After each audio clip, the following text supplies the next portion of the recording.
It depends on who you are and what you're borrowing, but immediately tomorrow, pretty much across the board, any credit card person that's borrowing money on their credit card or essentially running a balance is likely to see their rate reduced by 25 basis points.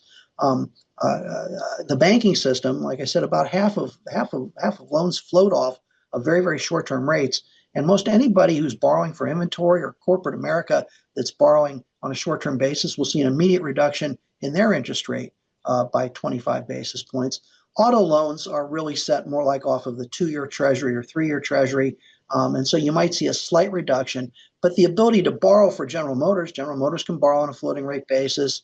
Um, uh, uh, Ford Motor Credit can borrow on a floating rate basis. They are able to pass the savings on to their customers almost immediately. So you'll see the reduction, almost immediately on the short term basis. Mortgage rates are, a hot topic.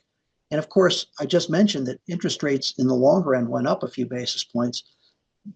10-year treasuries have been remarkably sticky around 4%. And believe it or not, this is a good sign. It simply means that the 10-year treasury in the long end of the market believes that the Fed is accomplishing its job of basically continuing to stimulate economic growth so that we're not moving towards a recession. And it's been pretty sticky then in the long end about not moving down. This creates a mortgage rate that's about 6 to 6 and an eighth. You're not going to see much reduction in that at all. But with short-term rates down, customers could start to migrate towards, adjustable rate mortgages and things like that. With teaser rates again, during the pandemic when rates were ultra low, no consumer was dumb enough to borrow on a floating rate basis. Effectively, the entire mortgage market was a 30-year fixed rate mortgage market.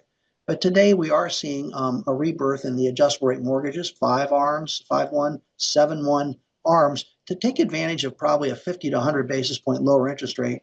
The largest home builder here in St. Louis told me that the magic number is 6% or less. To the extent that they can offer subvented financing at less than 6% to the customer, that tends to pick up business. And then the largest mortgage broker here in town said the same thing. To the extent that you get anywhere near 6%, your refinancing activity, picks up considerably.